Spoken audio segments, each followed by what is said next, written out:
Ada orang-orang ateis sekarang bilang Allah itu jahat. Dia bilang apa? Allah itu jahat. Ini kurang ajar. Tapi sekurang ajarnya pertanyaan orang ateis, andai kita tidak mampu memberikan jawaban yang memuaskan kekurang ajarannya, dia akan tetap kurang ajar. Di sini peran ulama-ulama ahlu sunnah wal jamaah dari zaman ke zaman memberikan jawaban yang memuaskan sehingga orang tidak lancang menghina Allah atau menghina agama. Ya, jadi Ahmad Al-Marzuki punya murid siapa tadi? Ahmad Zaini Dahlan punya murid Ahmad Khatib Minangkabau. Nah, Ahmad Khatib Minangkabau guru dari banyak ulama-ulama Indonesia yang pulang di awal-awal abad 20. Ini penting kita sampaikan agar jangan nanti muncul fitnah bahwasanya di Makkah dulu terjadi tanafus atau fanatisme mazhab. Tidak ada fanatisme mazhab.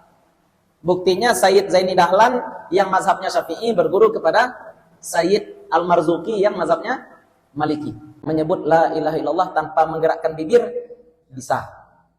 Itu makanya ketika orang meninggal lasuah, ya, tanpa bergerak pun bibir dan gigi dia tetap bisa menyebut la ilaha illallah. Kita mengimani Allah. Bagaimana tadi kita mengimani Allah? Meyakini bahwa Allah memiliki segala bentuk kesempurnaan dan meyakini Allah mustahil memiliki kekurangan.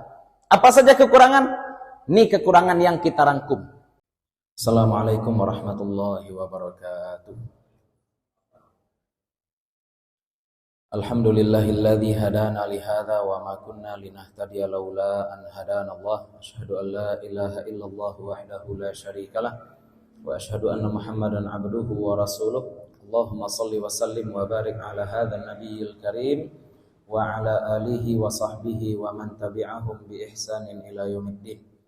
Fanawayna ta'lama wa ta'lim wa naf'a wal intifa' wal ifadata wal istifadah wal hatha ala tamassuki bi kitabillahi ta'ala wa bi sunnati nabiyhi sallallahu alaihi wasallam wa du'a ila al-huda wa dilalata 'ala al-khair ibtigha'a mardatillahi wa sawabihi wa qurbih. Allahumma 'allimna ma yanfa'una wanfa'na bima 'allamtana wa zidna ilma. Bapak-bapak, ibu-ibu, para jamaah, para guru, kita lanjutkan kembali kajian kita pada hari Sabtu yang lalu tentang bagaimana beriman kepada Allah. Jadi iman kepada Allah itu adalah meyakini Allah punya segala bentuk kesempurnaan. Itu yang pertama. Kemudian mengingkari segala bentuk kekurangan bagi Allah. Maka ketika mengenal Allah kita harus tahu dulu istilah-istilah. Ya, istilah-istilah. Ada istilah dalam ilmu tauhid itu namanya wajib. Nah, kalau dalam ilmu fikih juga ada wajib. Ya, ini tauhid. Ada wajib. Dalam ilmu fikih juga ada wajib. Nah, wajib dalam ilmu tauhid artinya harus atau pasti. Artinya pasti, bukan harus ya. Kalau wajib dalam ilmu fikih artinya harus. Nah, jadi kalau misalkan kita katakan Allah wajib ada, artinya Allah pasti ada.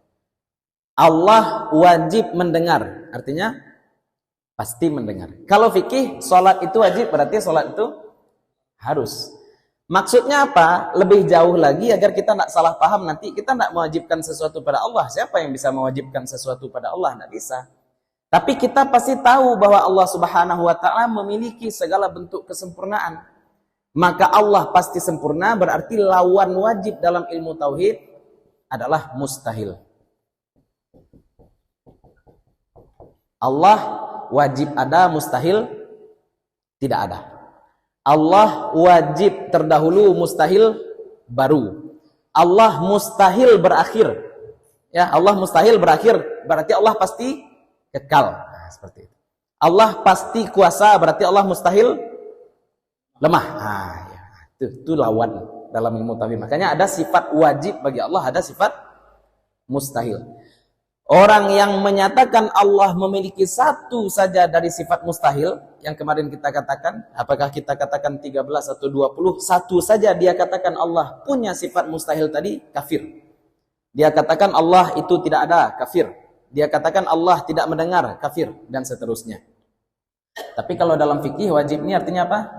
Lawannya haram ya. Lah ini bedakan ya, jangan nanti dalam ilmu tauhid ada wajib, iya, dalam ilmu fikih juga ada wajib, tapi mencampur adukkan definisi dalam cabang ilmu yang berbeda itu zalim namanya. Itu zalim. Contoh Ustaz, salah satu pembatal salat kalam ya. Kalam.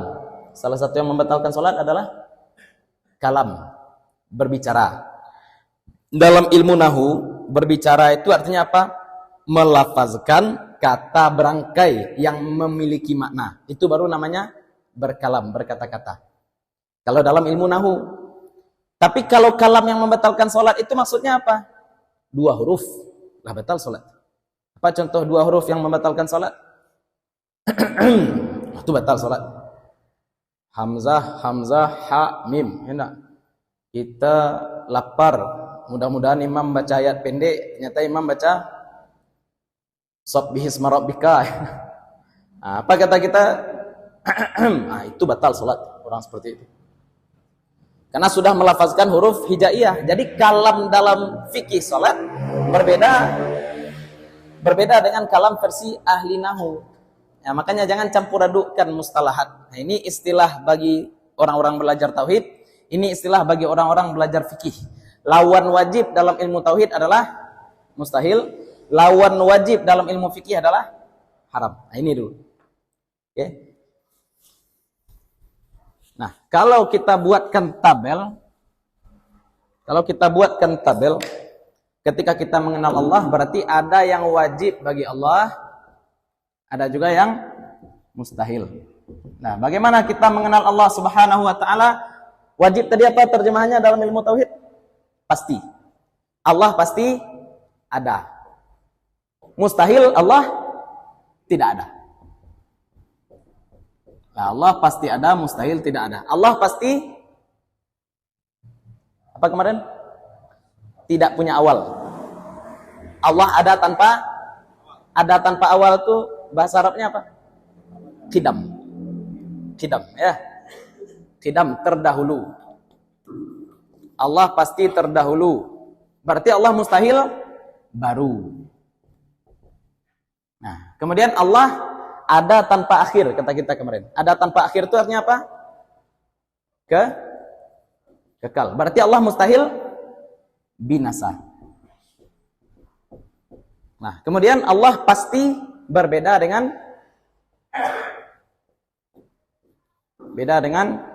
makhluk. Maka Allah mustahil sama dengan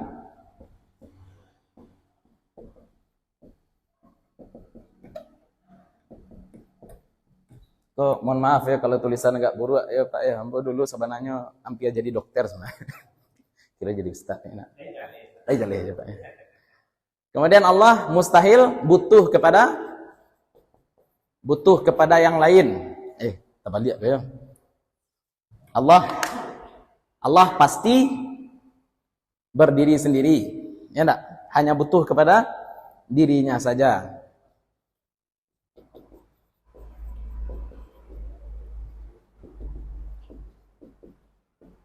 Mustahil Allah butuh kepada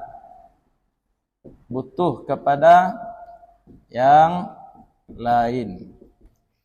Kemudian Allah pasti esa. Maka Allah mustahil berbilang. Apalagi? Allah pasti kuasa. Maka Allah mustahil lemah. Allah pasti berkehendak. Maka Allah mustahil terpaksa. Allah pasti tahu. Allah mustahil tidak tahu. Allah pasti hidup. Allah mustahil mati. Allah pasti mendengar. Allah pasti melihat. Allah pasti berkalam atau berfirman. berfirman. Lah, berarti Allah mustahil, tuli, buta, bisu. Nah, ini rangkuman bagaimana kita mengimani Allah. Bagaimana tadi kita mengimani Allah? Meyakini bahwa Allah memiliki segala bentuk kesempurnaan dan meyakini Allah mustahil memiliki kekurangan. Apa saja kekurangan? Ini kekurangan yang kita rangkum. Pertanyaan selanjutnya, apakah cuma ini saja sifat Allah? Nah, itu lagi. Ini ada berapa sifat nih? 13. Ada 13 sifat yang kita rangkum di sini. Apakah sifat Allah cuma 13? Itu pertanyaan selanjutnya. Ada berapa nama Allah? Berarti nama Allah 99. Kenapa Ustaz cuma ajarkan 13? Padahal nama Allah ada 99 dan 99 nama Allah itu semuanya adalah sifat. Apa yang pertama? Nama Allah Ar-Rahman. Ar-Rahman, Ar-Rahim. Kenapa Maha Penyayang tidak masuk di sini, Ustaz? Karena Allah sayang atau tidak pada kita itu terserah Allah. Allah, apakah Allah wajib sayang pada kita? Hah? Boleh Allah berang kawak, Pak. Berarti Allah tidak wajib sayang pada kita. Tapi apakah Allah wajib mendengar? Wajib mendengar. Artinya pasti. Apakah Allah pasti mendengar apa yang kita ucapkan sekarang? Pasti. Apakah Allah pasti melihat kita sekarang? Pasti. Apakah Allah pasti berkuasa? Pasti. Itu bedanya nama Allah yang 99 dengan yang 13 ini. Yang 13 ini apa nih? Tidak boleh indak. Ini yang 13. Tidak boleh indak. Sebab kenapa? Karena sekali kita menindakkan satu dari yang 13, jatuh kita ke sini. Orang yang mengatakan Allah tidak kuasa, berarti dia katakan Allah lemah. Orang yang menyatakan Allah tidak berkehendak, berarti dia katakan Allah terpaksa. Orang yang mengatakan Allah tidak berbeda dengan makhluk, berarti dia katakan Allah. Itu bedanya yang 13 ini. Tapi kalau ada orang bilang Allah tidak sayang pada saya, berarti ya bisa jadi memang Allah sedang berangkan. Jangan pede nalo disayang Allah. Ya, terserah Allah. Allah mau sayang atau tidak itu terserah Allah. Ustadz, dalam Asmaul Husna ada sifat hakim. Apa arti hakim? Hakim itu kalau diterjemahkan kan maha bijaksana. Sebenarnya hakim itu segala perbuatan Allah pasti ada hikmah. Itu sebenarnya artinya. Hakim. Hakim hukum hikmah. Hakim hukum hikmah. Asal katanya sama. Hakama. Ya, hakama hukum. Jadi arti hakim itu apa? Semua perbuatan Allah itu pasti ada hikmahnya. Masuk dalam 13 ini? Oh iya masuk nih. Allah maha tahu. Ya. Apalagi sifat Allah yang disebutkan dalam Al-Quran tapi tidak ada di sini? Syadidul iqab. Syadidul iqab. Maha pedih azabnya. Pertanyaan kita kemudian, apakah Allah pasti mengazab? Boleh Allah mengampuni? Itu namanya sifat jaiz. Di luar dari ini, nama Allah yang banyak itu, baik yang terangkum dalam Asmaul Husna yang 99, atau tersebut di dalam Al-Quran dan hadis, namun tidak ada dalam Asmaul Husna yang 99, namanya sifat jaiz.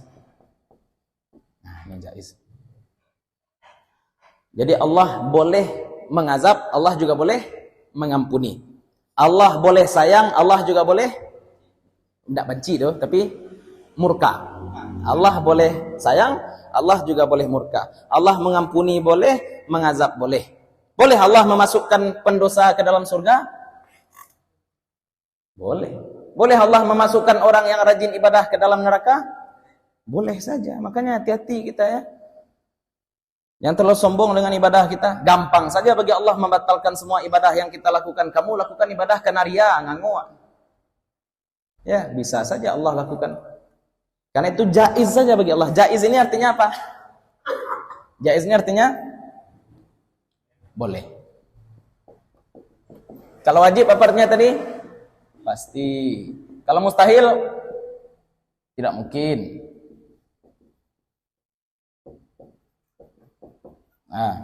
Mustahil tidak mungkin. Kalau jaiz ya terserah. Apa contoh sifat jaiz bagi Allah tadi? Penyayang. Apalagi contoh sifat jaiz bagi Allah? Pengampun. Apalagi yang lain? Pengazab. Allah mau azab atau tidak? Terserah Allah. Allah boleh mengazab juga boleh mengampuni. Allah boleh menyayangi, Allah juga boleh murka. Allah mengampuni juga boleh mengazab. Ada satu sifat. Ada satu lagi sifat yang boleh jadi seharusnya menurut sebagian orang harus masuk dalam sini. Itu yang kita katakan kemarin. Apa itu sifat yang menurut sebagian orang harus masuk sini? Sifat adil. Sifat adil. Lah tiba snack kok agak kacau sih. Minum kopi sih. Ayo, alhamdulillah. Setiap orang berkhidmah untuk ilmu sesuai kemampuan. Setiap orang berkhidmah untuk ilmu sesuai dengan kemampuan, ya. Lah nanti jangan ditanya, Ustaz, ini kenapa 13 saja? Lah, enggak boleh nanya-nanya itu lagi karena sudah kita sampaikan. Apa beda nama Allah yang 99 dengan sifat yang 13 ini? Apa beda nama Allah yang 99 dengan sifat yang 13 ini? 13 ini apa tadi kata kita? Pasti ada pada Allah. Pasti. Sedangkan yang 99 bisa pasti, bisa juga jaiz. Apa contoh sifat yang pasti ada dalam nama Allah yang 99? Qahar. Apa arti qahar? Maha pemaksa. Qahar artinya maha pemaksa. Kalau Allah maha pemaksa berarti Allah masuk sini, masuk kuasa, enak, maha pemaksa. Jabbar, Jabbar juga pemaksa, ini juga masuk kuasa. Azim, ini juga azim. Ya, yang 13 ini pasti ada. Tapi yang lain-lain kalau tidak tercover oleh yang 13 ini namanya sifat jaiz bagi Allah. Itu tolong dibedakan nanti. Ya, tidak boleh membatas-batasi Allah. Ini hanyalah batasan kemampuan pengetahuan manusia ketika ingin mengenal Allah Subhanahu wa taala. Maka kesimpulannya, ketika kita ingin mengenal Allah, berarti ada sifat yang pasti ada pada Allah, ada sifat yang mustahil ada pada Allah, dan ada juga sifat yang boleh ada, boleh juga tidak ada. Ya, ada sifat yang pasti ada pada Allah, ada sifat yang mustahil ada pada Allah, dan ada pula sifat yang boleh ada, boleh juga tidak. Yang pasti ada namanya sifat wajib, yang tidak mungkin ada namanya sifat, yang boleh ada, boleh tidak namanya jaiz. Nah, jaiz ini cara kita membantah orang-orang ateis. Ada orang-orang ateis sekarang bilang Allah itu jahat. Dia bilang apa? Allah itu jahat. Ini kurang ajar. Tapi sekurang ajarnya pertanyaan orang ateis, andai kita tidak mampu memberikan jawaban yang memuaskan kekurang ajarannya, dia akan tetap kurang ajar. Di sini peran ulama-ulama ahlu sunnah wal jamaah dari zaman ke zaman memberikan jawaban yang memuaskan sehingga orang tidak lancang menghina Allah atau menghina agama. Seperti Qadi Abu Bakar Al-Baqillani. Qadi Abu Bakar Al-Baqillani suatu ketika didebat oleh orang Kristen. Apa kata orang Kristen? Nabi kalian Muhammad ya? Kata Qadi Abu Bakar, ya, Nabi kami Muhammad. Nabi Muhammad itu pernah berperang? Pernah berperang. Pernah kalah perang? Pernah juga kalah perang. Apa kata pendeta Kristen ini? Nabi lah kok bisa kalah perang? Katanya seperti itu. Harusnya Nabi kalau memang ditolong Allah tidak mungkin kalah perang. Kalau kalah perang berarti bukan Nabi. Itu kata pendeta Kristen tadi. Tapi karena Qadi Abu Bakar Al-Baqillani ini bukan orang sembarang, dia balikkan pertanyaan orang Kristen tadi. Tuhan kalian siapa? Yesus. Yesus sudah mati? Sudah. Ancaknya kalah perang pada mati. Lebih baik kalah perang daripada mati. Itu cangkem elek. Kadang muncul orang menceleperan tuh aja dengan cara-cara seperti itu. Ya. Ini nabi itu manusia. Kalau nabi sebagai manusia kalah perang itu wajar. Tapi kalau Tuhan mati, itu kacau. Ya, itu kacau. Ini mohon maaf ya, jangan dimasukkan ke penistaan agama nanti. Ya. Ya. Iya. Asmaul Husna itu sifat juga, nama juga.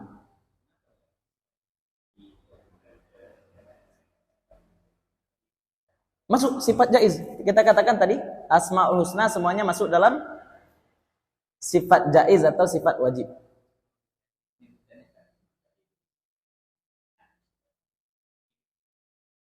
Enggak, digabung.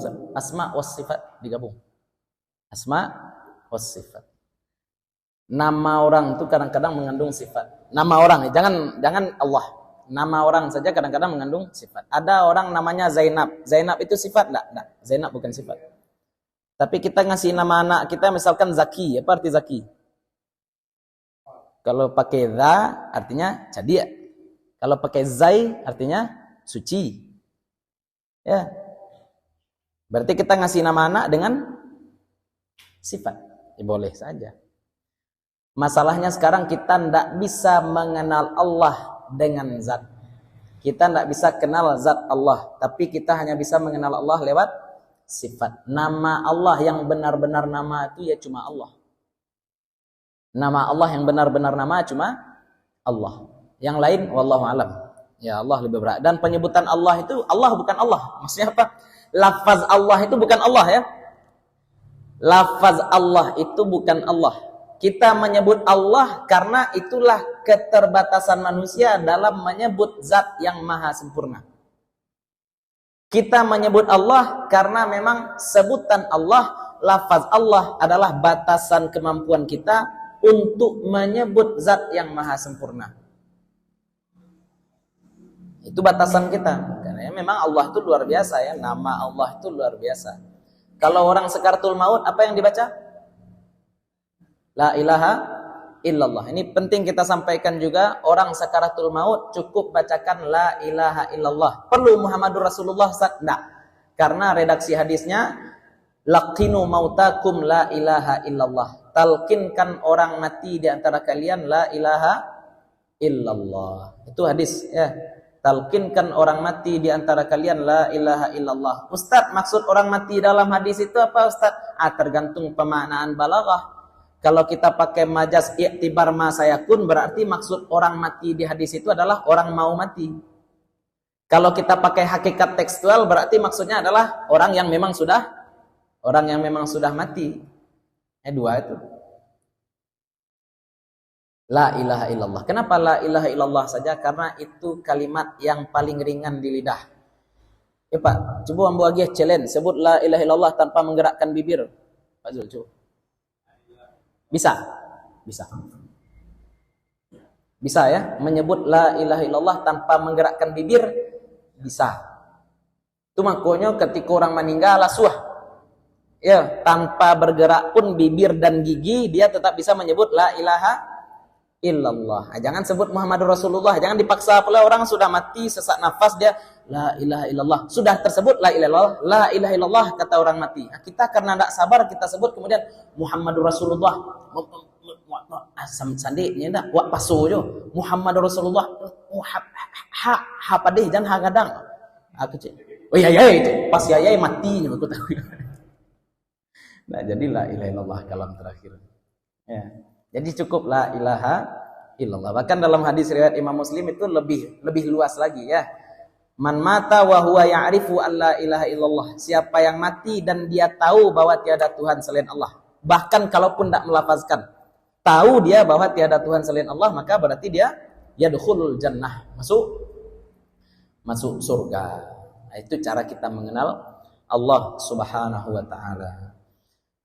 Sebenarnya sekarang malam ini kita akan membahas tentang bagaimana kita menyikapi ayat-ayat mutasyabihat di dalam Al-Qur'an.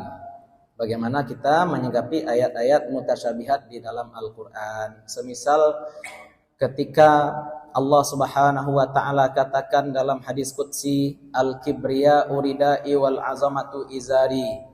Kesombongan adalah selendangku dan keagungan adalah kain sarungku. Ini Allah mengatakan ada kain sarung, ada selendang. Apakah berarti Allah memakai baju? Kan itu. Pertanyaan awak petang Pak. Tadah aku tilanjang atau pakai baju gitu. Ah, tadahku telanjang atau pakai baju gini? Ah, ah, apa? Apa Ustaz? Itu pertanyaan bodoh gitu.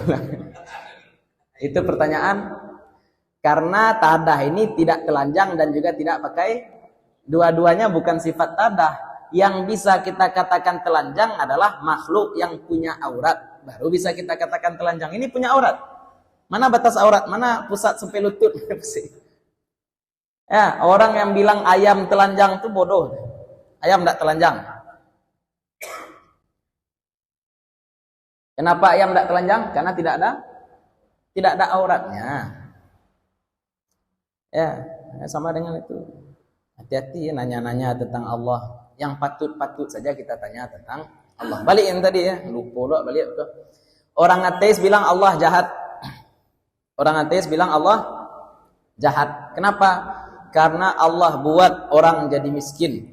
Allah kasih manusia penyakit, kata orang ateis. Berarti Allah jahat, kata mereka. Pertama, kalau ateis menolak percaya kepada Tuhan karena menurutnya Tuhan itu jahat, berarti dia punya keyakinan bahwa Tuhan itu ada. Itu dulu. Ya, itu maksudnya jangan nanti awak pakai bazooka untuk melawan orang. Jangan salah senjata awak. Kalau ada orang ateis yang menolak Tuhan, yang menentang Tuhan karena menurutnya Tuhan itu jahat, berarti dia yakin Tuhan ada. Itu dulu. Berarti dia yakin bahwa Tuhan itu ada. Tapi dia tidak mau menyembah Tuhan karena menurutnya Tuhan itu jahat. Kini kita kasih pertanyaan balik. Apakah seandainya kalau misalkan Allah jahat, Allah tetap Tuhan enggak, Pak? Ya. Kini ibu bapak punya anak. Apa takut juga anakku tiap hari? Apa tapuk juga anakku tiap hari? Kira-kira anak itu tetap anak bapak atau enggak? Sajai-jai bapak ibu kepada anak, nanapa tetap apa, nanama tetap ama. Andai Allah memang jahat. Itu dulu. Tapi apakah Allah memang jahat? Nah, itu kita jawab sekarang ya. Apa pengertian jahat? Itu dulu. Jahat adalah melakukan sesuatu tanpa hak. Jahat adalah melakukan sesuatu tanpa hak. Galih ko ambo pacahan. Tadah ko ambo pacahan. Miko ambo campaan ka batang agam. Jai ambo pak. Yo. Mimbar ko ambo pacahan. Jai ambo. Ampli ambo cai-caian. Jai enggak? Jai. Kalau HP ko ambo campaan jai ambo. Hah? Kalau HP ko ambo campaan bagi ni. Kalau mik ko ambo campaan bangi ba anak? Jai Ustaz. Iya Pak Zul, bangi. Kalau HP ko ambo campaan? Sembarang Ustaz. Bakok sembarang deh Ustaz. Ko punya ambo. Ko ambo campaan ka banda, ko ambo anyuian, ko ambo baka nani ko punyo. Tapi ko punya sia boleh ambo pacahan ndak boleh sebab iko bukan hak ambo.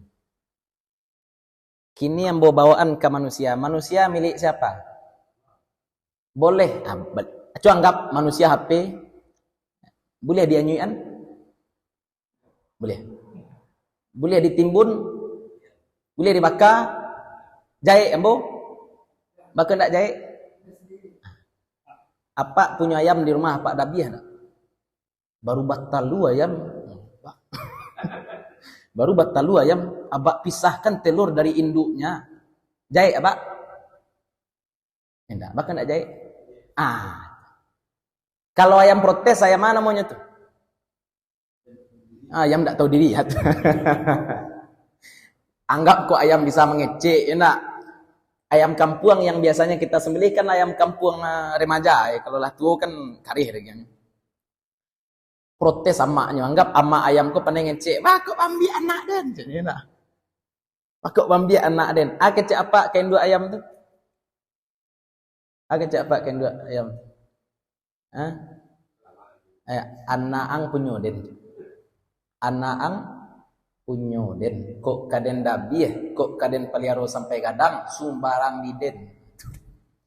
Itu makanya dalam hadis qudsi Allah Subhanahu wa taala katakan juga seperti itu. Ya, malam yarda biqada'i, siapa yang tidak rela dengan qadaku, kata Allah. Ya, siapa yang tidak rela dengan qadaku, dengan takdirku, tidak senang, kata Allah apa? Fatlub rabban siwaya, di ujung hadis qudsi. Cari Tuhan selain aku. Jangan tinggal di bumi aku, jangan tinggal di langit aku, dan cari Tuhan selain aku. Kama kawak cari, Pak? Ada bumi selain bumi Allah. Painyo ke planet Mars. Mars tu punya siapa? Punya Allah aja, Bro.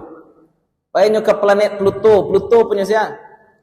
Punya Allah aja, Bro. Nggak bisa lari. Kalau misalkan sudah paham kita bahwa seluruh alam ini adalah milik Allah, nggak ada lagi tempat lari karena semuanya adalah milik Allah, maka coba sekali-kali kita pakai cara berpikir ayam tadi.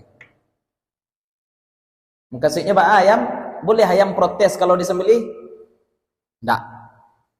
Kalau ayam makan kita sembelih, pas mau kita sembelih protes dia. Weh Tuan, enggak sayang, Tuan kaden. Pak, tambah karih Pak dia. Enak. Enggak tahu diuntung ayam aja. Enggak tahu diuntung ayam aja.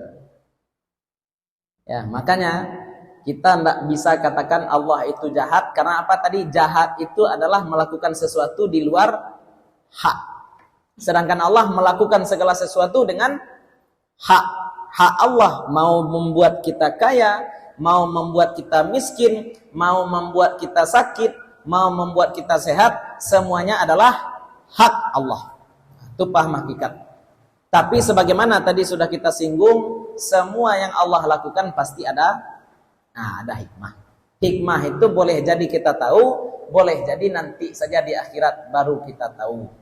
Ya, pokoknya kita husnuzon, apapun yang Allah tetapkan pasti ada hikmahnya.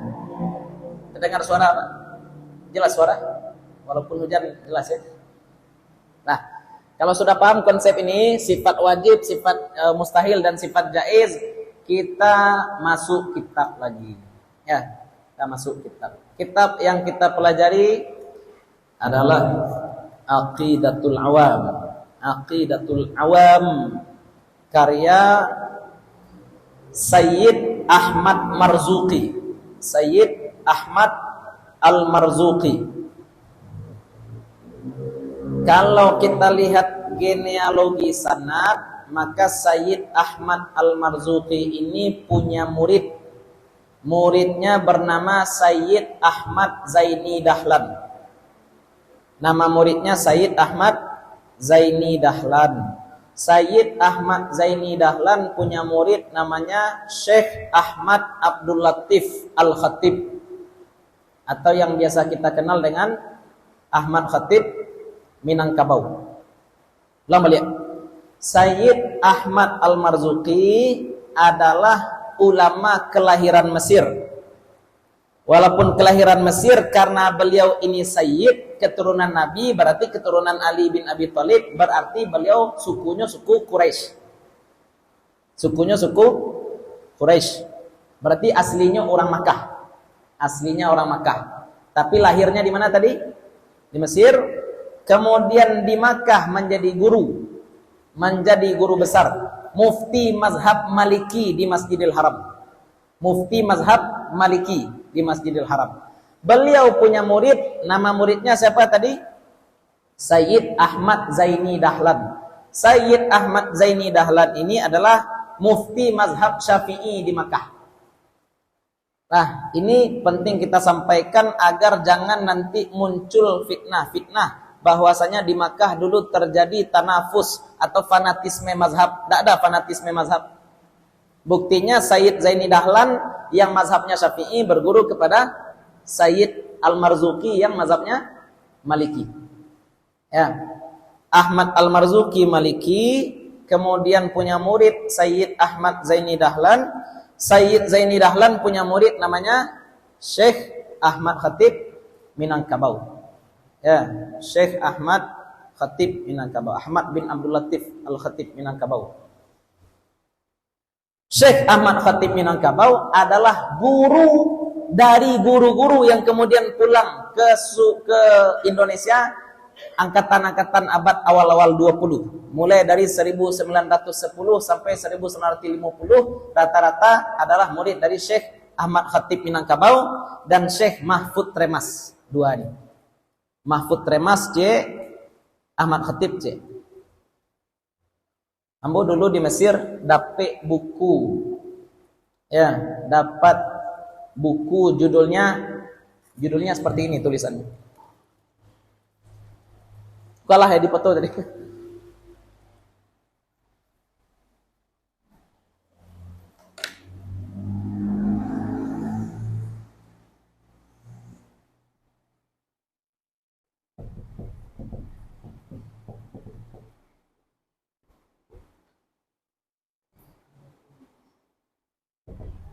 Nah, saya dapat buku dulu di Mesir judulnya ini, Hasyiah Ta Ra Mim Sin Ya. Saya tidak tahu cara bacanya gimana. Maka kemudian saya baca sebagaimana saya membaca nama Imam Tirmizi, Hasyiah Tirmizi atau Hasyiah Turmusi. Boleh. Saya baca Turmusi, saya baca Tirmizi. Saya beli dari kawan ini orang Tajikistan. Orang Asia Tengah. Karena dia berasal dari Asia Tengah, saya kira Turmusi ini, Turmus adalah daerah di Asia Tengah. Ternyata ketika saya teliti kembali, ini bacanya bukan Turmusi, tapi bacanya Tremasi. Kurang mah kira-kira itu. Kurang Jawa gitu. Daerahnya daerah Tremas, Jawa. Itu nama nisbat Syekh Mahfud tadi. Nah, jadi sebenarnya banyak ulama-ulama hebat dari Indonesia dulu di Makkah. Syekh Mahfud Tremas, Syekh Ahmad Khatib Minangkabau, Syekh Nawawi Banten. Ya, banyak. Kini saja orang Indonesia pergi ke Makkah jadi tukang sapu. Kalau dulu ke Makkah jadi imam, jadi khatib, jadi guru, jadi mufti. Itu dulu. Ya. Oh, sekarang ya jadi TKI enak. Lumayan. UMR di Makkah 16 juta. Ya, UMR-nya 16 juta. Nah, itu sanad keilmuan. Maka tak heran jika kemudian kita baca buku Inyak Parabe. Buku Inyak Parabe judulnya Al-Hidayah. Judulnya Al-Hidayah, merujuk ke kitab yang akan kita baca malam ini. Masalah tauhid yang ditulis oleh Inyak Parabe merujuk kepada kitab yang akan kita baca setiap Sabtu malam kecuali awal bulan. Ya. Kemudian kita juga lihat buku karya Syekh Muhammad Darwis. Syekh Muhammad Darwis. Judulnya Ngakoid. Judulnya apa? Ngakoid. Apa arti ngakoid? Ini logat Jawa nih ya. Bahasa Arabnya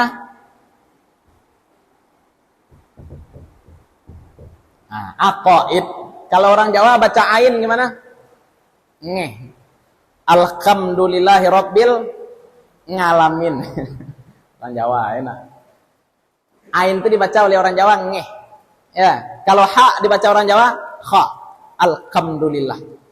Makanya orang Jawa ada dulu atas pendidikan di Mesir namanya Sangidu, Sangidu. Sebenarnya itu nama Arab, artinya Sa'id. Tapi karena dia orang Jawa Sangit. Sangit jadi. Makanya kalau orang baca buku karya Syekh Muhammad Darwis judulnya Aqaid, Ngaqaid akan menemukan bahwasanya memang identik dengan yang ditulis oleh guru dari guru beliau. Syekh Muhammad Darwis itu siapa, Ustaz? Kiai Haji Ahmad Dahlan. Kiai Haji Ahmad Dahlan. Nama aslinya siapa? Muhammad Darwis. Ya, ganti nama menjadi Ahmad Dahlan, nisbat kepada Sayyid Zaini Dahlan. Ya, nisbat kepada Sayyid Zaini Dahlan. Siapa Sayyid Zaini Dahlan? Guru dari guru beliau, guru dari Syekh Ahmad Khatib Minangkabau. Jadi nyambung ke situ juga. Haji Rasul juga punya buku. Ya, buku banyak sebenarnya. Buku salah satunya tentang tauhid. Itu Ang Kumudo punya manuskripnya, karya Haji Rasul yang membahas tentang sifat yang tadi kita bahas. Ya, sifat wajib bagi Allah, sifat mustahil bagi Allah, dan sifat jaiz bagi Allah. Haji Rasul. Kenapa? Kita temukan jawabannya ya dari sanad keilmuan tadi. Ternyata ulama-ulama yang dahulu belajar di Makkah di bawah bimbingan Syekh Ahmad Khatib Minangkabau, ya, bertali keilmuannya kepada siapa? Ahmad Al-Marzuqi. Ya, jadi Ahmad Al-Marzuqi punya murid siapa tadi? Ahmad Zaini Dahlan. Ahmad Zaini Dahlan punya murid Ahmad Khatib Minangkabau. Ahmad Khatib Minangkabau guru dari banyak ulama-ulama Indonesia yang pulang di awal-awal abad 20, 1900-an sampai 1950-an. Jadi itu tentang penjelasan sanad. Makanya kita pelajari kitab ini, insya Allah ke depan mudah-mudahan bisa khatam. Kitabnya pendek tapi syarahnya panjang. Kitabnya pendek, syarahnya panjang. Iko saja 4 kali pertemuan baru masuk kitab. 4 kali pertemuan baru masuk kitab. Ya, namanya kita belajar dari kulit ke kulit. Kalau belajar kulit-kulit gampang. Yang susah itu belajar dari kulit ke kulit. Ya, dan kita ingin belajar memang dari kulit ke kulit. Masalah kita sekarang apa? Kajian banyak tapi kurikulum enggak ada. Ilmu jadinya jalan di tempat. Dan nanti kitab ini kita bagi 3 sesi ya. Dan setiap selesai 1 sesi kita ujian. Hadiahnya dari Pak Zul nanti. Masa dari Ambo lah magi ujian, Ambo lu magi hadiah. Ya, hadiah kita cari pula nanti. Hadiahnya umrah dengan biaya sendiri. Ya, insya Allah nanti kurikulum kita seperti itu. Ya, kajian barangkali kita lakukan ya beberapa kali pertemuan, tapi kita bagi 3 sesi: mengenal Allah, mengenal Rasul, kemudian mengenal kabar-kabar gaib yang disampaikan Rasul, misalkan kiamat, malaikat, takdir dan seterusnya. Tapi kitab ini Aqidatul Awam menambah satu lagi bab. Apa itu? Wawasan umum tentang Rasul. Siapa saja nama istri Rasul, siapa saja nama anak Rasul dan seterusnya. Itu hebatnya kitab Aqidatul Awam. Satu lagi ya. Mengenal Nabi sallallahu alaihi wasallam. Nah, jadi ini kitab yang akan kita pakai. Ini kitab yang akan kita pakai. Insya Allah nanti mudah-mudahan kalau ada rezeki, kalau untuk manuskrip kitab Hidayah yang ditulis oleh Inyak Parabe, itu sudah saya ketik ulang, nanti barangkali bisa kita share, kita bagikan yang ditulis oleh Inyak Parabe. Sedangkan yang ditulis oleh Haji Rasul itu masih oleh Hangku Mudo Putra. Kemudian buku Ngaqaid karya Kiai Haji Ahmad Dahlan itu masih oleh Ustadz Wahyudi Abdurrahim di Muhammadiyah Solo. Ya, nanti barangkali kita mintakan juga kepada beliau manuskripnya. Tapi bahasanya bahasa Jawa, itu lupa ya. Bahasanya bahasa Jawa. Itu pula kelebihan kitab ulama-ulama Minangkabau, kelebihannya apa? Ditulis dengan bahasa Melayu. Orang Jawa bisa paham bahasa Melayu, orang Melayu ngango kalau nengah bahasa Jawa ya. Pak Us ya, ngertos. Boten ngertos. Ya. Saya bahasa Jawa yang pertama kali saya pelajari apa? Kulo tresno karo kowe. I love you. Kan ada juga orang kalau belajar bahasa baru yang dia pelajari apa? Bacarui bahasa Jawa. Pada Seminang bacarui dipelajari, tapi saya enggak. Pertama kali yang saya pelajari setiap belajar bahasa baru apa? I love you apa? Bahasa Jawa kulo tresno karo kowe. Bahasa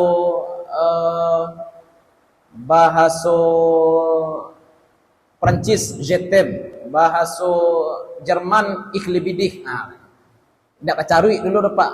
Karena agama kita agama menebar cinta, enggak. Uhib bukan. Bahib Pak. Kalau di Arab boleh ayo laki-laki ngece I love you ke orang laki-laki, di Arab itu normal. Di Inggris normal. Kalau di Indonesia jangan cubu-cubu. Kalau di Arab laki-laki berjalan jo laki-laki bapak cik tangan normal.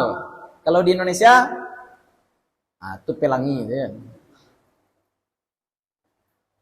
Kabar-kabarnya di tengah kota ada bendera pelangi gini. Warna-warni. Pijama bahasa itu, kok masuk penjara.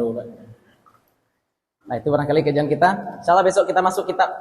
Ya, besok kita masuk kitab, kita ceritakan sedikit besok riwayat Syekh Ahmad Al-Marzuqi, kemudian bagaimana alasan beliau menulis kitab ini. Insyaallah 2 minggu lagi.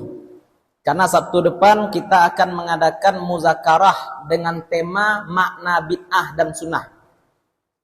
Temanya makna bid'ah dan sunnah. Insya Allah kalau tidak ada halangan kita lakukan setelah Isya, hari Sabtu depan setelah Isya di Masjid Al-Ihsan, Tanjung Gadang. Nama daerahnya? Tanjung Gadang, ada ya? Masjid Al-Ihsan Tanjung Gadang hari Sabtu depan setelah Isya. Jadi kalau di sini masih ada kajian, ikut kajian di sini dulu. Setelah kajian di sini baru kita hadir muzakarah. Apa sebenarnya makna bid'ah? Kalau semua yang tidak dilakukan Nabi bid'ah, berarti zakat profesi bid'ah, berarti zakat pakai bareh bid'ah. Ya, itu nanti kita bahas pada hari Sabtu depan. Itulah barangkali. Mudah-mudahan bermanfaat bagi para masyayikh, bagi saya pribadi, bagi para jamaah. Mudah-mudahan sebagaimana Allah kumpulkan kita di sini, Allah kumpulkan pula kita nanti bersama-sama dengan Rasulullah sallallahu alaihi wasallam. Mohon maaf kalau ada yang salah, ada yang kurang, ada sesuatu yang tidak kami letakkan pada tempatnya. Assalamualaikum warahmatullahi wabarakatuh.